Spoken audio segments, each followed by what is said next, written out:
Good morning all of student.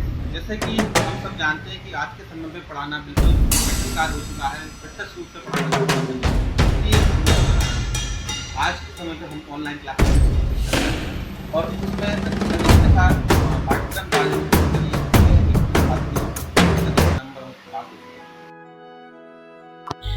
अध्याय 3 में हम निजी, सार्वजनिक और भूमंडलीय उपक्रमों के बारे में सीखेंगे और सबसे पहले हम भारत की अर्थव्यवस्था को समझते हैं। यदि भारतीय अर्थव्यवस्था को देखा जाए तो हमें दो प्रकार के उद्यम यानी कि व्यवसाय दिखाई देते हैं। पहला उद्यम निजी स्वामित्व और दूसरा उद्यम सरकारी स्वामित्व का दिखाई देता है। अतः भारतीय अर्थव्यवस्था में निजी स्वामित्व एवं सरकारी स्वामित्व वाले दोनों ही प्रक्रम के व्यावसायिक उद्यम होते हैं, इसलिए इसे मिश्रित अर्थव्यवस्था कहा जाता है। तो आइए सबसे पहले हम निजी क्षेत्र के उद्यम के बारे में समझते हैं। इसमें व्यवसाय का स्वामी एक व्यक्ति अथवा व्यक्तियों का समूह होता है जिनका मुख्य उद्देश्य लाभ कमाना एवं व्यवसाय का विकास करना होता है। उदाहरण के लिए Reliance limited, ITC limited, HDFC bank limited आदि। इसी तरह अब हम सार्वजनिक क्षेत्र को समझेंगे। इस प्रकार के व्यवसाय में स्वामित्व, प्रबंध एवं नियंत्रण केंद्रीय व राज्य सरकार द्वारा अलग अलग अथवा संयुक्त रूप से किया जाता है। इनका मुख्य उद्देश्य जन कल्याण अथवा सेवा होता है। उदाहरण के लिए भारतीय रेलवे, भारतीय डाक, Doordarshan, Bharat heavy electrical limited BHEL आदि।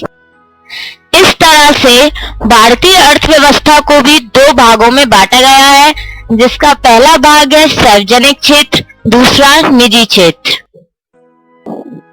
यदि हम सार्वजनिक क्षेत्र को विस्तार रूप से देखें तो उसे भी तीन भागों में बांटा गया है, जिसका पहला भाग है विभागीय उपक्रम, दूसरा वैधानिक निगम, तीसरा सरकारी कंपनी। यदि हम निजी क्षेत्र को विस्तार रूप से देखें तो इसे भी 6 भागों में बांटा गया है, जिसका पहला भाग है एकल स्वामित्व, दूसरा साझेदारी, तीसरा संयुक्त हिंदू परिवार, चौथा सहकारी समिति, पांचवा संयुक्त पूंजी कंपनी और छठवां बहुराष्ट्रीय निगम। और इसी तरह निजी क्षेत्र में संयुक्त पूंजी कंपनी को भी 2 भागों में बांटा गया है, पहला निजी कंपनी, दूसरा सार्वजनिक कंपनी। जैसा कि हम ऊपर समझ चुके हैं, सार्वजनिक क्षेत्र का पहला भाग विभागीय उपक्रम होता है। आइए इसको हम विस्तार से समझते हैं। विभागीय उपक्रम वह उपक्रम होता है जिसे मंत्रालय द्वारा बनाया जाता है। इसका वित्त प्रबंध, प्रशासन तथा नियंत्रण केंद्रीय सरकार अथवा राज्य सरकार अथवा दोनों के द्वारा संयुक्त रूप से किया जाता है। इसको इस तरह से समझा जा सकता है कि वह उपक्रम जिसका निर्माण, प्रबंध, नियंत्रण मंत्रालय के माध्यम केंद्र व राज्य सरकार अथवा दोनों से मिलकर किया जा सकता है। आइए अब हम इसके लक्षणों को जानते हैं। पहला, यह केंद्रीय अथवा राज्य सरकार के मंत्रालय के विभाग के रूप में गठित किया जाता। दूसरा, इसका कोई पृथक अस्तित्व नहीं होता है। तीसरा, इसकी वित्त व्यवस्था सरकार के वार्षिक बजट से की जाती है व इसकी आय सरकार खजाने में जमा होती है। चौथा, इन पर अंकेक्षण एवं लेखांकन संबंधित सरकारी नियम लागू होते हैं। पांचवा, इसके कर्मचारी सरकारी कर्मचारी होते हैं जिनकी भर्ती तथा नियुक्त नियम लागू होते हैं। छठवां, यह अपने कार्य के लिए संबंधित मंत्रालय को जवाबदेह होते हैं। आइए अब हम विभागीय उपक्रम के गुणों को और लाभों को भी सीखें।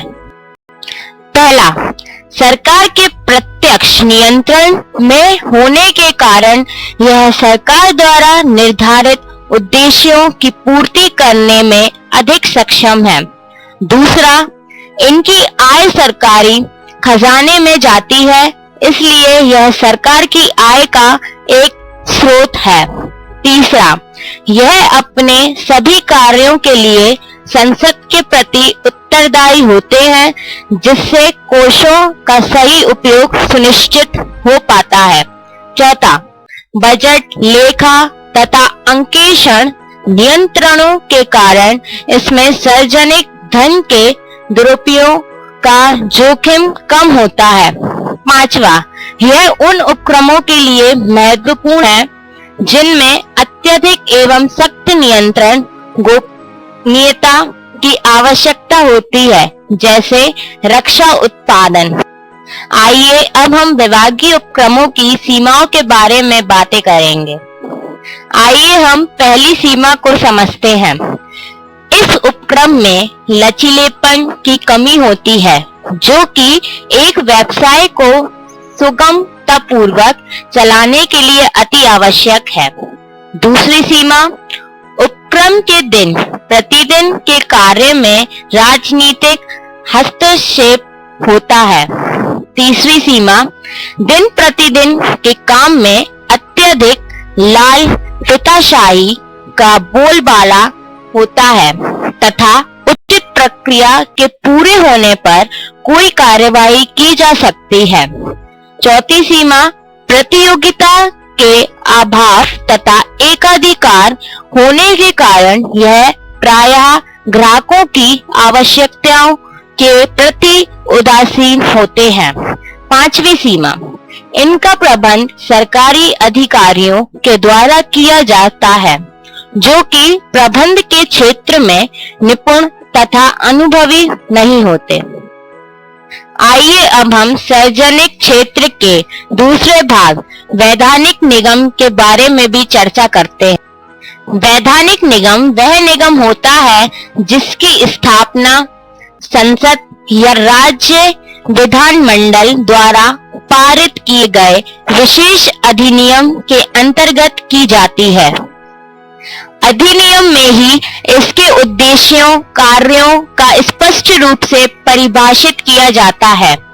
LIC, UTI, SCI, FCI इसके अच्छे उदाहरण हैं। आइए अब हम इनके लक्षणों के बारे में जानें। पहला, इसका निर्माण विशेष अधिनियम के अंतर्गत किया जाता है, जिसमें उपक्रमों के उद्देश्यों, कार्यों व अधिकारों का वर्णन भी होता है। दूसरा, इसका एक पृथक वैधानिक अस्तित्व होता है। तीसरा, निगम का प्रबंध सरकार द्वारा नियुक्त मंडल के हाथों में होता है। दिन प्रतिदिन के कार्य में सरकार का कोई हस्तक्षेप नहीं होता। चौथा, इनके कर्मचारियों की भर्ती व चुनाव अधिनियम में दिए गए प्रावधानों के अनुसार होता है। पांचवा, इसकी प्रारंभिक पूंजी सरकार के द्वारा प्रदान की जाती है। इसके अलावा यह अपनी वित्त की व्यवस्था स्वयं पूरा करते हैं। यह सरकार से ऋण लेकर अथवा अपनी वस्तुओं और सेवाओं को जनता को बेचकर धन जुटाते हैं। आइए अब हम इसके लाभ के बारे में भी चर्चा करते हैं। पहला, आंतरिक स्वतंत्रता। इन्हें दिन प्रतिदिन के कार्यों में आंतरिक स्वतंत्रता होती है तथा ये राजनीतिक हस्तक्षेप से भी स्वतंत्र होते हैं। दूसरा, शीघ्र निर्णय। ये निर्णय एवं कार्य शीघ्रता से कर सकते हैं, क्योंकि ये निगम लाल फीता शाही से स्वतंत्र होते हैं। तीसरा, संसदीय नियंत्रण। इनकी कार्य क्षमता की संसद में चर्चा की जा सकती है। इससे सार्वजनिक पैसे का सही उपयोग सुनिश्चित हो पाता है। चौथा, यह अपने कर्मचारियों की भर्ती व नियुक्ति में स्वायत्त होते हैं तथा यह महत्वपूर्ण पदों पर पेशेवर अनुभवी तथा विशेषज्ञों की नियुक्ति करते हैं। आइए अब हम सरकारी कंपनी के बारे में जानते हैं। सरकारी कंपनी वह कंपनी होती है जिसमें 51% शेयर केंद्र सरकार या राज्य सरकार अथवा दोनों सरकारों के पास होता है। इसका पंजीकरण भी कंपनी अधिनियम 1956 के प्रावधानों के अनुसार होता है। उदाहरण भारतीय राज्य व्यापारिक निगम हिंदुस्तान मशीन टूल्स। आइए अब हम इनके लक्षणों के बारे में चर्चा करते हैं।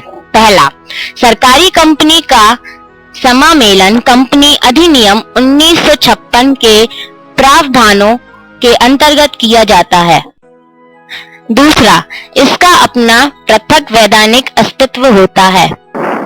तीसरा, कंपनी की कम से कम 51% चुकता अंश पूंजी सरकार के पास होती है।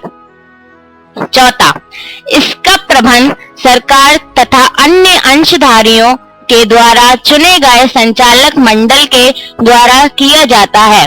पांचवा, इसके कर्मचारियों की भर्ती तथा नियुक्ति कंपनी के सीमा नियम तथा अंत नियमों के अनुसार होती है।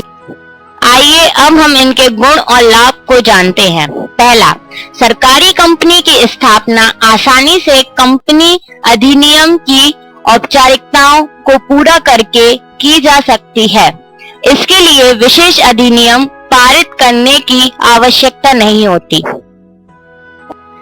दूसरा, प्रबंधन संबंधी निर्णय लेने एवं दिन प्रतिदिन के क्रियाकलाप में इनको पूर्ण स्वतंत्रता मिली होती है।